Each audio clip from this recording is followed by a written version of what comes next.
Hello guys, कैसे हैं आप लोग। उम्मीद है आप सब अच्छे होंगे।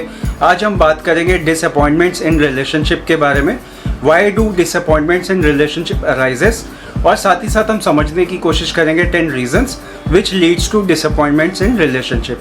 तो गाइस शुरू करते हैं आज का वीडियो। Let's get started.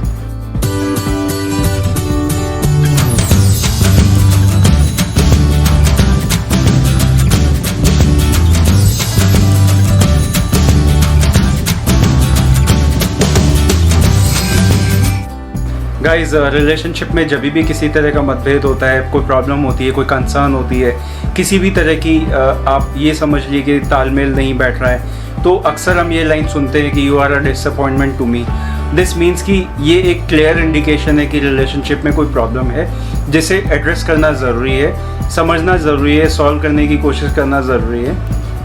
ये प्रॉब्लम किसी भी रीज़न से हो सकती है। ये प्रॉब्लम छोटी भी हो सकती है, बड़ी भी हो सकती है। कई बारी ऐसी चीज़ें होती हैं जो अनएड्रेस्ड हो, वो अचानक से उठकर सामने आ जाती है। तो बहुत सारे ऐसे फैक्टर्स हैं जो इस तरह के डिसअपॉइंटमेंट को हवा देते हैं या इस तरह के डिसअपॉइंटमेंट को उजागर कर देते हैं। तो हमें समझने की ज़रूरत है कि ये डिसअपॉइंटमेंट्स क्यों होते हैं। तो आज का जो हमारा टॉपिक है वो इसी के ऊपर है कि ये डिसअपॉइंटमेंट्स क्यों होते हैं, और इन रीजंस को हम समझेंगे तो प्रोबेबिलिटी है कि हम इनको सॉल्व भी कर पाएँ। गाइस अब हम बात करते हैं उन 10 रीजंस की जो डिसअपॉइंटमेंट को बढ़ाते हैं रिलेशनशिप में।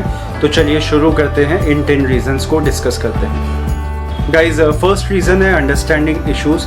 जो सबसे पहला और इम्पॉर्टेंट रीज़न है जो डिसअपॉइंटमेंट को बढ़ाता है वो है आप दोनों के बीच का तालमेल, जिसे हम अंडरस्टैंडिंग भी कहते हैं। अगर आपके बीच में अंडरस्टैंडिंग अच्छी है तो प्रॉब्लम नहीं अराइज होती। अगर अंडरस्टैंडिंग का इशू है, आप एक दूसरे को समझते नहीं, एक दूसरे को टाइम नहीं देते, एक दूसरे की रिक्वायरमेंट्स को, नीड्स को, इमोशंस को, फीलिंग्स को आप वो इम्पोर्टेंस नहीं देते जो देना चाहिए, तो अंडरस्टैंडिंग इशूज़ अराइज होते हैं जो आपके रिलेशनशिप को ख़राब करते हैं। एक बहुत बड़ा फैक्टर होता है आपके रिलेशनशिप में डिसअपॉइंटमेंट्स जो आते हैं उसका। तो इसीलिए ज़रूरी है कि आप इसको अप्रोप्रिएटली एड्रेस करें, समझें इसको कि अंडरस्टैंडिंग आप किस तरह से क्रिएट कर सकते हैं, किस तरह से एक लविंग बॉन्ड क्रिएट कर सकते हैं। तो इसको आपको बहुत इम्पॉर्टेंट पॉइंट मानकर इसके ऊपर काम करने की ज़रूरत है। गाइज सेकेंड पॉइंट है अनफुलफिल्ड नीड्स एंड एक्सपेक्टेशंस। जब हम बात करते हैं फिज़िकल ऑब्जेक्ट्स की, फ़िज़िकल रिक्वायरमेंट्स की, तो वहाँ हम कहते हैं कि नीड्स, वांट्स, रिक्वायरमेंट्स। दूसरी तरफ जब हम नॉन फिज़िकल चीज़ों की बात करते हैं, जैसे कि love and affection, emotions, feelings, एक दूसरे को समझना, जानना, तो ये चीज़ें रिलेशनशिप में बहुत स्ट्रॉन्ग एक होल्ड रखती हैं। अगर कहीं पे भी डिस्कनेक्ट होता है इसमें किसी भी तरह का, तो ये एक बहुत बड़ा फैक्टर बन जाती है कि रिलेशनशिप में डिसअपॉइंटमेंट्स आते हैं और उसकी वजह से रिलेशनशिप के ऊपर एक बुरा प्रभाव पड़ता है। तो इसीलिए ज़रूरी है कि हम अपने पार्टनर की नीड्स को, रिक्वायरमेंट्स को समझें, साथ ही साथ हम उसके एक्सपेक्टेशंस को भी समझें और उसको फुलफ़िल करने की कोशिश करें। और कहीं पे भी अगर डिस्कनेक्ट हैं तो उसे समझें कि वो किस तरह से दूर किया जा सकता है। एक दूसरे के साथ बात करके, डिस्कस करके इस प्रॉब्लम को सॉल्व किया जा सकता है। गाइज थर्ड रीज़न है ईगो एंड प्राइड। अगर रिलेशनशिप में एक पार्टनर अपने ईगो और प्राइड को ज़्यादा वैल्यू देता है और दूसरे पार्टनर को कम इम्पोर्टेंस देता है, तो ये एक बहुत इम्पॉर्टेंट फैक्टर बन जाता है डिसअपॉइंटमेंट का रिलेशनशिप में। ये रिलेशनशिप को काफ़ी हद तक ख़राब करता है, डैमेज करता है। तो इसीलिए ज़रूरी है कि आप अपने रिलेशनशिप में अपने ईगो को, अपने प्राइड को साइड में रख दें। आप अपने पार्टनर को समझने की कोशिश करें, एक अफेक्शनेट रिलेशनशिप क्रिएट करने की कोशिश करें, बिकॉज आपके और आपके पार्टनर के बीच में जो सबसे इम्पॉर्टेंट चीज़ है वो आप दोनों का रिलेशनशिप है। तो इसीलिए ज़रूरी है कि आप ईगो और प्राइड रिलेशनशिप के बीच में ना आने दें। गाइज फोर्थ रीज़न है ब्लेमिंग अदर्स। जब रिलेशनशिप में आप एक दूसरे के ऊपर उंगली उठाना शुरू कर दें, एक दूसरे को ब्लेम करना शुरू कर दें, चाहे गलती आपकी हो या आपके पार्टनर की हो, या कोई और रीज़न भी हो सकता है जिस वजह से कोई प्रॉब्लम अराइज हुई हो, बट आप उसके लिए पॉइंट आउट करें अपने पार्टनर को, तो वो सिचुएशन भी एक बहुत बड़ा फैक्टर बन जाती है जो रिलेशनशिप में डिसअपॉइंटमेंट्स का रीज़न होता है। और ये एक आगे चल के ऐसी प्रॉब्लम बन जाती है जो रिलेशनशिप में मतभेद पैदा करती है और रिलेशनशिप को ख़राब करती है। तो इसीलिए ज़रूरी है कि आप सबसे पहले एक दूसरे को समझना शुरू करें, और एक दूसरे को समझने के बाद में दूसरा चीज़ जो आपको इम्पॉर्टेंट करना है वो ये कि कोई भी प्रॉब्लम, कोई भी सिचुएशन अगर अराइज हुई है तो आप उसका सॉल्यूशन ढूंढने की कोशिश करें, ना कि एक दूसरे को ब्लेम करें।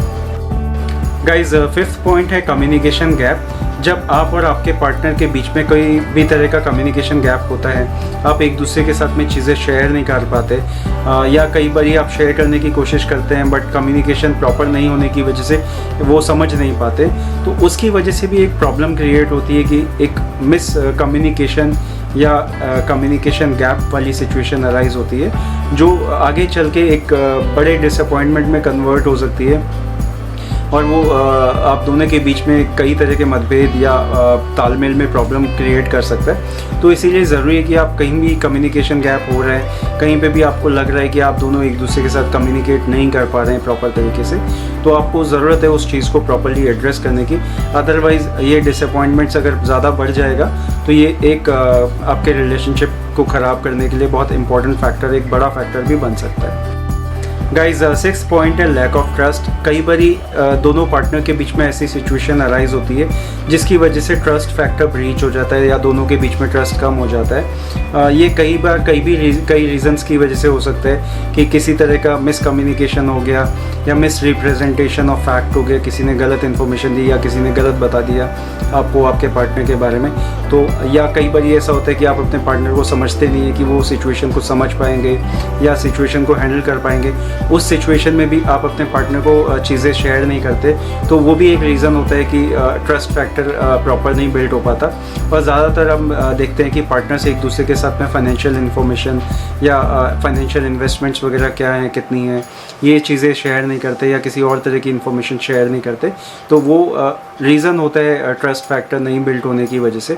तो इसीलिए ज़रूरी है कि आप एक दूसरे के साथ जब डिस्कनेक्ट इस तरह का हो, ट्रस्ट फैक्टर ब्रीच हो रखा हो, तो आप बैठिए, साथ में बात करिए और जो प्रॉब्लम है उसको एड्रेस करने की कोशिश करिए।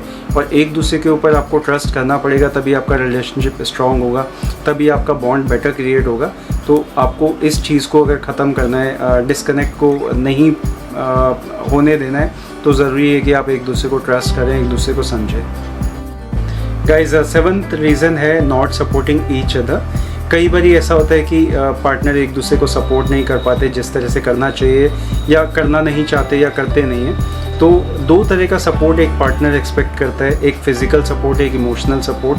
फ़िज़िकल सपोर्ट से मतलब है कि जब हम फिज़िकली अपने पार्टनर को सपोर्ट करें, हेल्प करें, जैसे अगर हमारे पार्टनर को कोई काम करना है उसमें हम उनकी हेल्प कर सकते हैं, फ़िज़िकल वर्क, जैसे घर की सफाई हो गया, किचन में कोई काम हो गया, या कोई सामान मूव करना है एक जगह से दूसरी जगह पे, तो ये फ़िज़िकल सपोर्ट हो गया। दूसरी तरफ इमोशनल सपोर्ट की हम बात करें तो आजकल जैसे most of the partners are working, दोनों पार्टनर काम कर रहे होते हैं, तो वहाँ पे stress, anxiety, tension, office politics या घर में भी कई बार इस तरह के पॉलिटिक्स या प्रॉब्लम्स रहती हैं, तो वहाँ पे पार्टनर में फील इमोशनली लाइक बैकलॉग, वहाँ पे इमोशनल बैगेज काइंड ऑफ वो फीलिंग हो सकती है आपके पार्टनर को। तो उस समय ज़रूरी है कि आप उसको प्रॉपर तरीके से एड्रेस करें, अपने पार्टनर को इमोशनली एम्पैथाइज़ करें, उसके साथ इमोशनली कनेक्ट हों, हेल्प करें उसको उस इमोशन से, उस प्रॉब्लम से बाहर आने में। तो ये दो तरीके से हम अपने पार्टनर को हेल्प करते हैं, सपोर्ट करते हैं। इन केस अगर ये मिसिंग है तो ये एक प्रॉब्लम का रीज़न बन सकता है, एक डिसअपॉइंटमेंट का रीज़न बन सकता है। तो इसीलिए ज़रूरी है कि आप किसी भी तरह का इस तरह से कोई डिस्कनेक्ट अगर क्रिएट हो रहा हो, डिसअपॉइंटमेंट क्रिएट हो रहा हो, तो आप उसको अपने पार्टनर के साथ में बात करके सॉल्व करने की कोशिश करें। अदरवाइज़ ये आपके रिलेशनशिप पे बहुत गहरा इफेक्ट और बहुत प्रोमिनेंट इफेक्ट डाल सकता है, जो एक नेगेटिव साइड पे होगा। तो इसीलिए ज़रूरी है कि आप इसको टाइम रहते एड्रेस कर लें। गाइस, 8th पॉइंट है अवॉइडिंग द इशूज़। कई बार रिलेशनशिप में कई तरह के मतभेद होते हैं, प्रॉब्लम्स होती हैं, कंसर्न्स होती हैं, मिसअंडरस्टैंडिंग होती है और कई बार तालमेल सेट नहीं बैठता। तो उस केस में ज़रूरी है कि आप उन इशूज़ को डिस्कस करें, समझें, प्रॉपर तरीके से एड्रेस करें, सॉल्यूशन ढूंढने की कोशिश करें। पर कभी कभी ऐसा भी होता है कि आप उनको डिस्कस करके, एड्रेस करके सॉल्व करने की जगह आप उन इशूज़ को हाइड कर लेते हैं, उन इशूज़ को अवॉइड करते हैं डिस्कस करने से। तो वो अगर आप अवॉइड करेंगे, उन प्रॉब्लम्स को एड्रेस नहीं करेंगे प्रॉपरली, तो वो प्रॉब्लम क्रिएट करेगा लॉन्ग टर्म में, और उसकी वजह से कई तरह के डिसअपॉइंटमेंट्स आप दोनों के बीच में होंगे, मिसअंडरस्टैंडिंग और ज़्यादा बढ़ेगी, प्रॉब्लम्स और ज़्यादा बढ़ेगी, कंसर्न्स और ज़्यादा बढ़ जाएगी। तो वो अल्टीमेटली आपके रिलेशनशिप के ऊपर बहुत ख़राब इम्पैक्ट क्रिएट करेगा। आप दोनों के बीच में जो रिलेशनशिप है वो बॉन्ड ख़राब होगा, और इसीलिए ज़रूरी है कि आप इसको टाइम रहते एड्रेस कर लें, और इस तरह के किसी भी इश्यूज़ जो अराइज़ होते हैं उनको कभी भी अवॉइड करने की कोशिश ना करें। गाइज 9th पॉइंट है सेटलिंग फॉर नॉट इनफ। हम जब रिलेशनशिप के बारे में सोचते हैं तो बहुत सारी चीज़ें हमारे मन में होती हैं, बहुत सारी एक्सपेक्टेशन होती है कि हमारा रिलेशनशिप ऐसा होना चाहिए, हमारा पार्टनर ऐसा होना चाहिए, उसमें इस तरह की क्वालिटीज़ होनी चाहिए, या ये उसके फीचर्स होने चाहिए, एडवांटेजेस उसमें होने चाहिए, स्ट्रेंथ्स होनी चाहिए। तो कई बार ऐसा होता है कि वो चीज़ें उसमें से वो पूरी चीज़ें या कुछ चीज़ें मिस आउट होती है, बट हम एक रिलेशनशिप में चले जाते हैं और उसकी वजह से क्या होता है कि नेगेटिव चीज़ें शुरू हो जाती हैं रिलेशनशिप में। एक दूसरे के साथ मतभेद, तालमेल में कमी, प्रॉब्लम्स, एक दूसरे के लिए अफेक्शन ना होना, इमोशंस, फीलिंग्स का ना होना, ये सारी प्रॉब्लम्स अराइज़ हो जाती हैं। तो इसीलिए ज़रूरी है कि आप समय रहते इन चीज़ों को समझ लें। अगर चीज़ें सही तरीके से सेट नहीं बैठ रही हैं, प्रॉब्लम्स ज़्यादा अराइज़ हो रही हैं, तो आप उसको पहले तो सॉल्व करने की कोशिश करें।